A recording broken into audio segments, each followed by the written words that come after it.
we have in here today. Can I see show of hands for tour operators? Who are tour operators? Yeah? Do we have any national tourism boards? I know Finland. Hey, hi! So there's a few that we already met. How about tourist attractions? Any tourist attractions in the room? No, not too many. Very good. How about hotels and accommodations? Okay, that's a decent share. Very good. So I want to do one thing first. I want to start off by walking you through a life of Luna, a hypothetical Chinese traveler, and it's sort of touching upon a few things that we've seen today. In 2015, she went to Taiwan with a group of friends. She went on a fully organized tour. Guess what they went for, mostly? To go shopping. And more shopping, and then some more shopping. That was really the largest reason for her to go on that travel trip. Then in 2017, she grows a little bit more worldly. She goes on a trip to Australia with two friends. Semi-organized tour. They still go for shopping. But they're also taking more amazing pictures. They're enjoying the scenery. And then in 2019, she meets her boyfriend, Peter. Then they decide together that they really need to make this holiday count because they work very hard. They have saved up their money, and they decide to go to Croatia, of all places. It's a couple's holiday. They organize everything themselves and really focus on these unique photogenic experiences. They go hiking, even go bungee jumping. That's where we are today, right? And looking at her future, we see that she's going to have two kids together with Peter, which changes her view on travel again. They actually want to go to Switzerland. More private, a really family holiday. They go with this really customized, private organized tour, focusing on local culture, wellness, and even some educational elements for both them and their kids. This, for me, is the Chinese tourist of the future. Beyond shopping, they're going to go for cultural and adventure tourism, making that a mantra. And this is, I think, really crucial for everyone in this room, or actually mostly everyone in the world, because they're going to be 30% of the entire travel market by 2030. And they're spending more money. So I want to try and help you today to get ready to grab a piece of that market and see where we're heading. To do so, I want to take one small step back. We've already heard the joke today. We all know the tour groups with the hats and the flag, and yes, they all go for shopping. And it is really true, they really did go shopping a lot. It was number one on their expenses in 2017. 25% of their expenses during travel was spent on shopping. 47% of outbound travelers considered shopping to be an essential part of their outbound trip still in 2018. That's only 1 year ago. And 84% of Chinese outbound travelers buy at airport retailers or on flights, compared to only 67% of international travel. So shopping is definitely there. But like we see everywhere, and everybody's talking about it, things are changing. They're going further, longer, and they're doing more themselves. The trip extends for 8 to 9 days already nowadays, as opposed to actually added 1 or 2 years, 1 to 2 days extra from the previous year. It's 41% of Chinese outbound tourists are traveling to destinations outside Hong Kong and Macau, which are their safe havens, right? This is where they really wanted to go before. And 12.7% increase in fit travelers in the first 4 months of this year. So that's where we stand today. Today we are looking at a traveler that is going further, getting more confident about their travel, and there are more and more platforms. We've heard a lot about Oyo being local and for the Chinese market, but Booking.com is helping Chinese tourists, Mafumo is helping Chinese tourists make it easier to travel. And what you see is that they're going to different destinations. They're switching up. They're going to Croatia, Russia, more Serbia, and for some reason Cyprus. No offense to any Cyprians in the room, but really, I've never even been to Cyprus. 125% increase in travelers in Q1 2019 for Cyprus.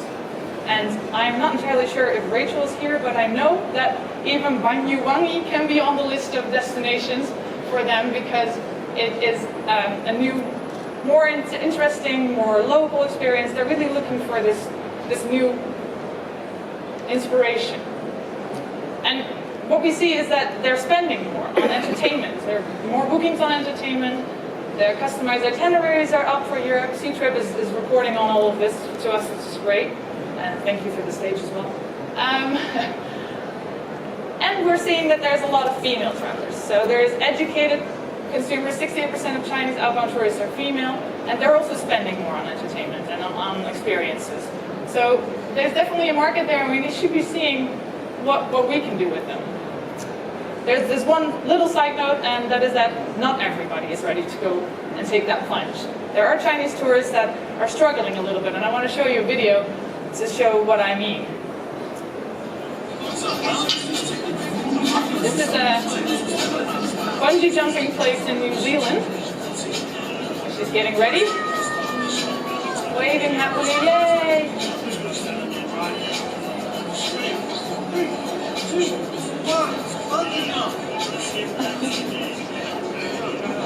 No, not yet. The guy behind her is trying to tell her to bungee, go. You gotta bear with me here a little bit. This is gonna go on. It's gonna go on. I'm not joking. She's still there. They're trying to explain to her, look, you gotta go forward. You okay? Forward. You think she's scared, maybe? She doesn't want to. No. And then there's this funny part where they learned to then talk to her and say "jayo" in Chinese, which means come on, come on. She starts repeating that because that's something she understands.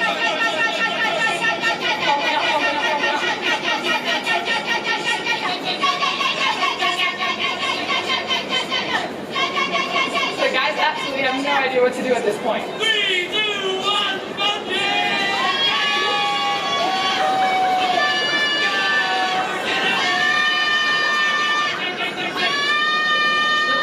She doesn't know that she has to jump. She doesn't understand English. She still thinks they're working her buckles and safety pins. And she keeps saying, how, okay, okay, I understand. How. She's still there. We're a minute and 30 seconds in right now.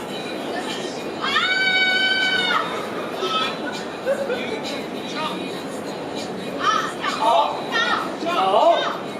No. Forward! Oh! That's all I had to do. Oh, well, just tell me.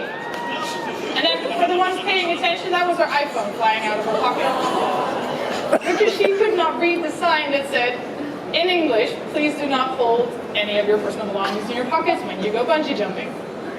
It's a clear sign that there are Chinese tourists that are doing, going into this new world of individual travel and are ready to go bungee jumping, but we really need to be prepared for them.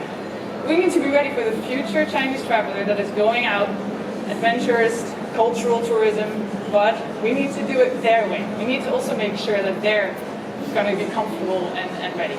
A few signs that we're seeing that cultural tourism is on the rise is museum visits.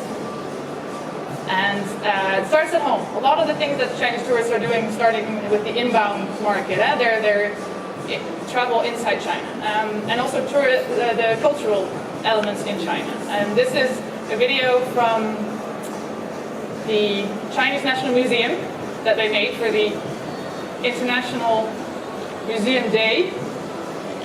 And it's a guard walking around. It's actually a collaboration with Douyin. Funnily enough, that's not the Douyin logo because every short video platform in China steals each other's videos. Have you heard from us? We set up a Douyin account. Really?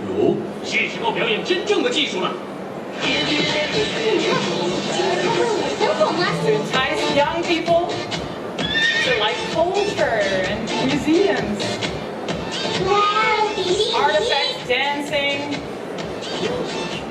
This is the whole thing. So it's the China way to. It keeps going for a while, actually.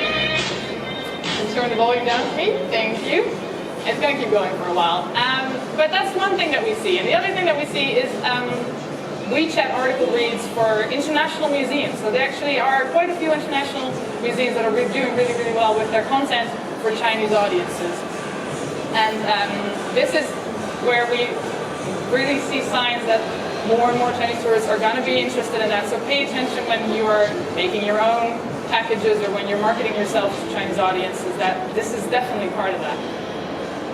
And there's always, as there is in China, a crossover to e-commerce, because that's where people like to shop. So on Tmall, everybody knows from Alibaba, the big e-commerce platform, British Museum has a Tmall flagship store selling their articles online, doing more, selling more SKUs than I thought they ever would there. So that's really interesting.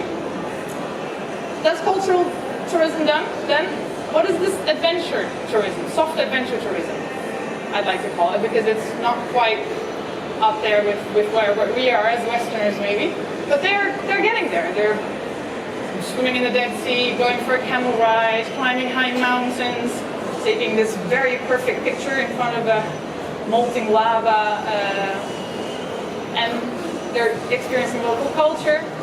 It's all about this exotic destination, in their eyes, exotic, less safe destination, not safe in the sense of safety, but safe in the sense of boring safe, but choosing newer and more inspirational locations. And they really want to make every holiday count, because they only have so many free days, they only have so much time, and they want to outdo their friends and family who also travel. So there are a couple of tourism operation, smaller companies that are doing really well. What you see is that safety and small group travel is still popular. This is a company that does package tours with up to 18 people.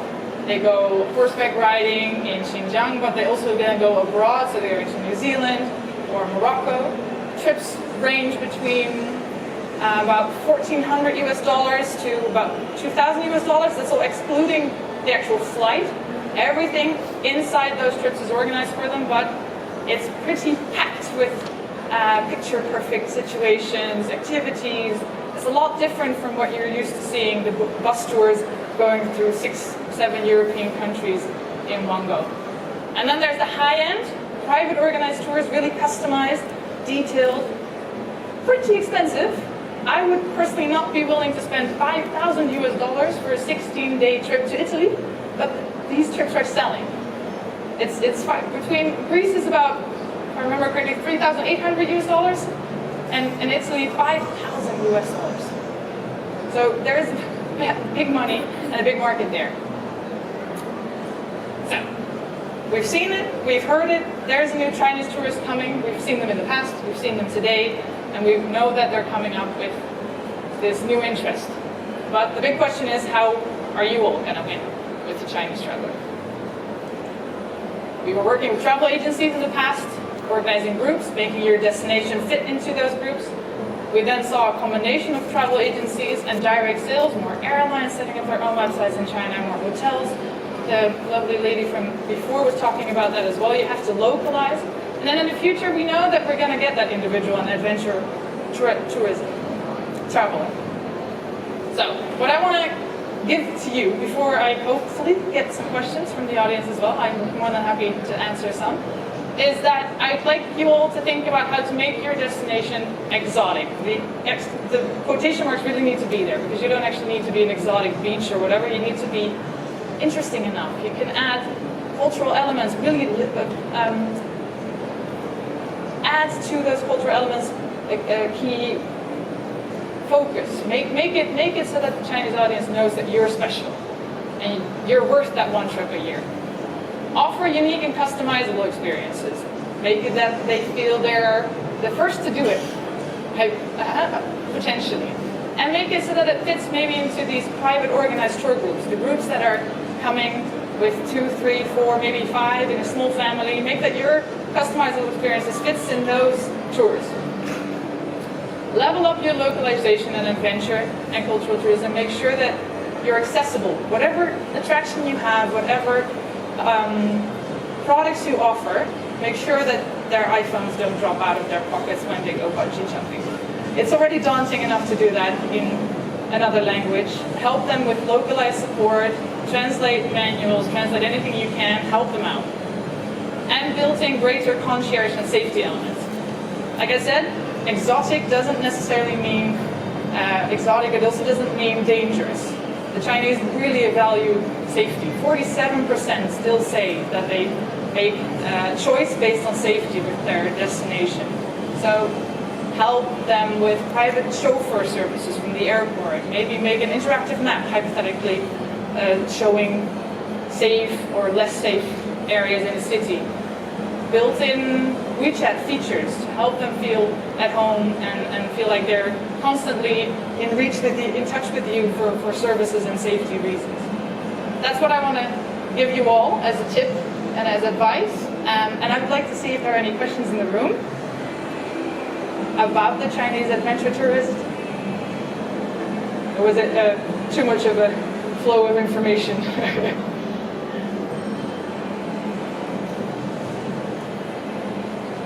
Running. Hi, just curious, why are 68% of Chinese travelers female? Where are the male traveling? That's not necessarily that the males are not traveling, it's just that females are showing, from research at least, females are showing a greater interest in going out and showing their individualism and their strength in their traveling. And they go a lot as a couple of friends. So 2 of them or 3 of them, they travel together. And this makes for easier accessible travel habits than for the boys. And it's more common for younger females in China now, younger girls, to be single for quite a lot longer than they used to be. So they are experiencing more of their individualism in that sense. That's probably where that statistic is coming from, I would say. Oh, and then, really short, the reason I know half of this is because I lived in China for 5 years and I have a lot of Chinese friends. So answering that question was based on personal experience. Should be on, I think. Yeah. Hi, my name is Eric from Malaysia. You showed a map around the search around exotic destinations. Yeah. What are your thoughts around the trend around Southeast Asia is still their preferred destination? And if you talk about experiences in Southeast Asia, for example, fish market, it could be not that premium to them. But so your thoughts around experiences in Southeast Asia, are they still a preference for these Chinese travelers? Oh yes. It's still the largest majority of Chinese go to everything closer by. The Chinese travelers, we tend to do this. We tend to generalize China. We tend to say, do Chinese like this, do Chinese like that.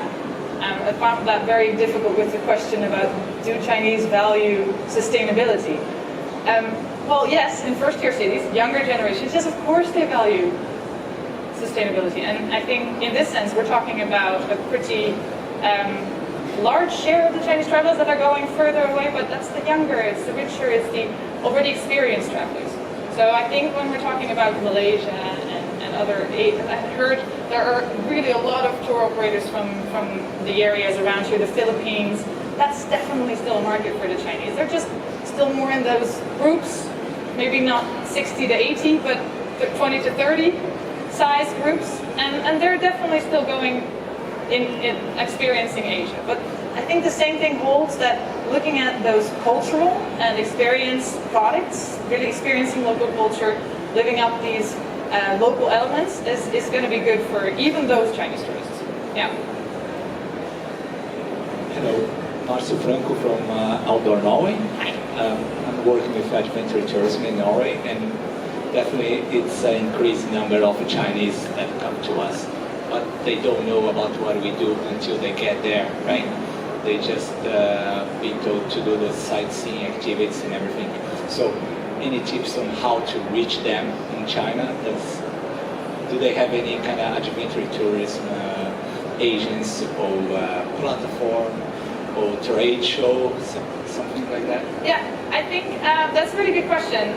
It's part of this new development of the Chinese tourists becoming individual is also making them slightly harder to reach, because it's not just working with the big travel tour operators that is going to give you a bunch of Chinese and going to make you a reasonable amount of money. I think what would be good is to look for yourself, look into the market where there are these more niche travel operators, because let's face it, right now we are still in an age and time where even the younger, more adventurous tourists like to use a travel agency because it does give them a little bit of safety and security, or they'll go to these package tours from OTAs and other Verbost style platforms where they will get their inspiration. So it's good to have your tourist attractions be represented on, unfortunately, a lot of platforms in China, because that's what happens, right? You cannot pick one. But make sure that you're there, that you use a few of the influencer type strategies where you use an influencer to create really good content. It's where we always think, oh, you have to pay a lot of money to an influencer and then you only get so many likes or followers, but it's the content for me that that's really valuable, because they create much better local content than you ever could as a foreigner. So definitely I would look into stuff like that, but also talk to me after. Come get a business card that holds for everyone that wants to work together or is interested to learn more or wants to receive the slides. Hi, thanks for the presentation. Going back to your point about female travelers. Yes. We've worked with hotels in China since about 2002. Yeah. And one of the things that we noticed, particularly in the hotel industry, particularly in marketing, sales, and PR, a high proportion of the employees are female. So they've been exposed to travel perhaps a bit more than young guys for in a period business. of time. Yeah. But what I wanted to ask you is about when clients are coming to you, and you've given us a lot of the do's and don'ts, what are some of the big questions that they give you actually when you're working with them? Not before, but when you're actually working with them, because as Anita said, China's changing so fast that campaigns have to keep up with the changes as you're doing them. What are the big concerns as you're actually working with them? And that would be for tourist attractions, Well, funnily enough, the last question I got is how do we make ourselves popular with the Chinese tourists, but how do we not become the next Amsterdam, or in the Netherlands we have Giethoorn, which is a place that is now flooded with Chinese, and those tour operators, they don't want that. So we get the question, how do we balance between becoming interesting enough to the Chinese travelers that they're going to come, but not that interesting that we're going to be flooded? And another thing is, and I hate that question, but I do get asked very often, if I had a budget of so-and-so and I want to spend it on one platform, what should I pick? And the answer is always, don't do that. Please don't. Please don't pick one platform, because that's not how China works. China is a very scattered market. They have so many platforms, and every week and every day, that's also part of why campaigns need to keep up. Platforms change. And there's a new platform coming up every month, if not every week. So even though the big boys like Ctrip and Mafang will always be there, there's going to be smaller platforms, and there's even little Redbook that is now doing a lot more with travel. So I think the question that I get asked a lot, and I have to answer to, is whether they can pick one platform and stick to it, and the answer is always no. Does that answer your question? Awesome. All right, good. I think I'm pretty much out of time. I wanted to show you a slide from our company, but it's all the way in the back somewhere, so I'll keep clicking and just tell you. AgencyChina is a team of marketing strategy and e-commerce professionals. We're based in China and in Europe, and we help brands from normal consumer products to tourism to even B2B product companies sell and market to the Chinese. And if you want to contact us, that's our WeChat account. You can scan it and follow us, or contact me via LinkedIn. Come up to me and ask for a business card. I really enjoyed speaking here today. I hope I was not too fast and not too chaotic, and I look forward to meeting some of you. Thank you.